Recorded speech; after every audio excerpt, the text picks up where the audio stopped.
Le vrai travailleur, c'est celui qui est créateur. C'est lui qui crée des emplois. C'est lui qui crée des entreprises. Un homme qui ne crée pas d'entreprise, qui ne crée pas d'emploi, c'est un paresseux. C'est la paresse dont je parle ici. La paresse du travailleur. Tu travailles, on te paye. Tu es un salarié. Mais tu es un paresseux. Parce qu'à part ton travail, tu dois faire autre chose. Regardez les stars du football. Ils jouent au football. Là, ils reçoivent un salaire. Mais ils ont investi, hein, par-ci, par-là, ils ont investi par-ci, par-là. Et c'est ça qu'ils ont beaucoup d'argent. Pas le salaire. À part le salaire, tu n'as rien d'autre. Tu attends seulement la fin du mois. Et toi, la femme du salarié aussi, tu attends la fin du mois. Et là, vous êtes trouvés dans une même maison, deux paresseux, attendant la fin du mois. Et je l'ai dit souvent, il y a des gens, ils travaillent et il est licencié. Le jour après, il devient pauvre. Il n'a plus rien. Parce qu'il n'a pas épargné. Parce qu'il n'a pas investi. Lui, il attendait toujours le salaire. Il y a des choses que tu peux faire. Des jeunes qui ont fait l'université. Tu as fait l'université, la faculté où tu as étudié, tu as retenu comme assistant. Maintenant, tu es un chef de travaux. C'est déjà bien, tu as un travail. Tu as un poste. Mais maintenant, la paresse peut t'attaquer là-bas.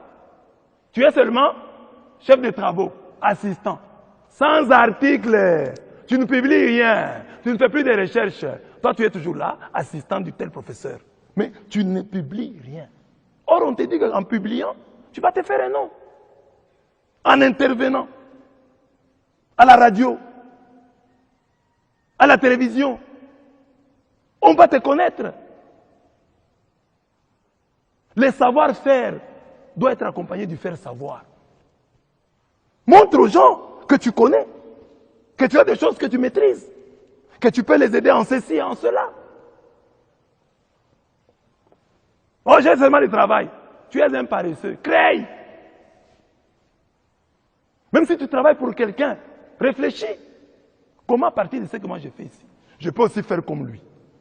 Quelles sont les erreurs qu'il a que moi je ne pourrais pas rééditer dans l'entreprise que moi je vais créer? Et il y a aussi un projet. Dieu honore les gens qui ont des projets. Mais tu n'as aucun projet. Même les jeunes, tu es jeune à la maison, tu as des choses que tu peux faire. Ici en Afrique, tu peux commencer à élever les poules. Si tu as 30 000 francs, tu peux déjà commencer quelque chose. Tu peux déjà commencer quelque chose. Imagine, tu as fait 2 ans avec un poulailler. Chaque fois que tu avais l'argent, tu payes seulement les poules. Paye les poules, paye les poules. 2 ans après, tu sais combien de poules tu auras? Au moins tu seras un petit fermier. Chez toi là. Tu peux même, à l'occasion d'une fête, dire non maman, ne dépensez pas. J'ai 5 poules ici, je vous les offre pour la fête. Tu es déjà devenu un garçon responsable. Tu n'as pas l'argent. Mais le peu que tu as eu, tu l'as investi dans cette petite ferme. Mais les jeunes d'aujourd'hui, dès qu'il a l'argent, premier réflexe, les habits. Et vous savez que les habits là, des chaussures, il y a des choses qui sont faites pour les gens qui ont un peu d'argent. Il y a certaines chaussures, toi tu es encore pauvre, tu es piéton. Tu vas payer des chaussures de 300 $. Et chaque jour tu fais les piétons. Mais ces chaussures vont s'abîmer. Toi paye les ketchs, des gros ketchs là. Comme tu es piéton, fais des gros ketchs là. Si tu montes avec, tu descends avec, il n'y a pas de problème. Tu n'es pas véhiculé, mais tu vas payer des chaussures qui coûtent cher. Et chaque fois, sur ton avenue là, c'est plein de cailloux. Mais tu vas venir les chaussures. Toi, fille, là, dans ton quartier là, c'est plein de cailloux sur la rue. Là. Tu payes les talons sous les cailloux. Mais tu vas les abîmer. Paye d'abord pantoufles perpètes, comme on dit là. Porte d'abord ça. Un jour viendra. Nous ne sommes pas créatifs. Quelqu'un termine la formation que nous recevons de nos universités. Tu termines les études, tu commences à chercher du travail. On ne nous a pas formés pour que, ayant terminé les études, nous puissions créer du travail. Nous puissions inventer C'est ça la paresse. Ne considérez pas la paresse comme simplement le fait de ne pas travailler. Il y a des gens qui font 8 heures au travail et non 8 heures de travail. Ce sont des paresseux mais travailleurs.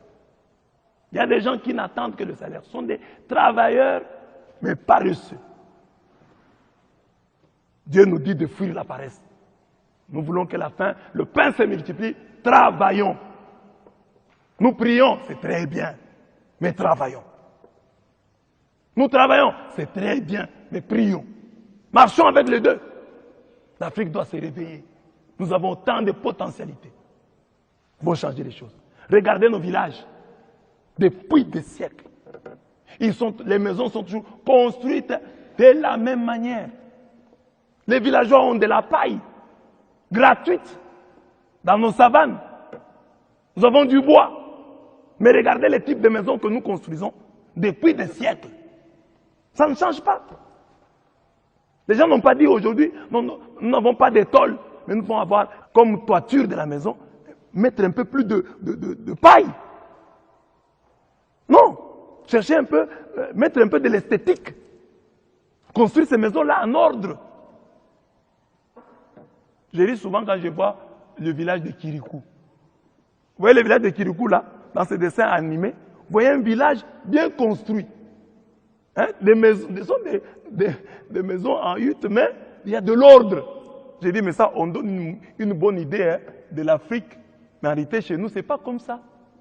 Nous avons ces huttes-là, ces maisons-là en paille, mais mal construites, construites en désordre. Nous n'avons pas le sens de l'esthétique. Depuis des années, nous n'allons pas accuser l'homme blanc. Il ne nous a pas interdit d'agrandir nos maisons au village. Donc, des petites pièces comme ça. S'il y a un blanc qui est là, qui est pour quelque chose, nous devons construire ça. Les blancs ne viendront pas, ou l'homme politique ne viendra pas nous arrêter si nous arrangeons nos maisons. Ne racontons pas des histoires. Il y a notre part de responsabilité. Nous avons aussi un problème avec la paresse. Nous devons nous convertir.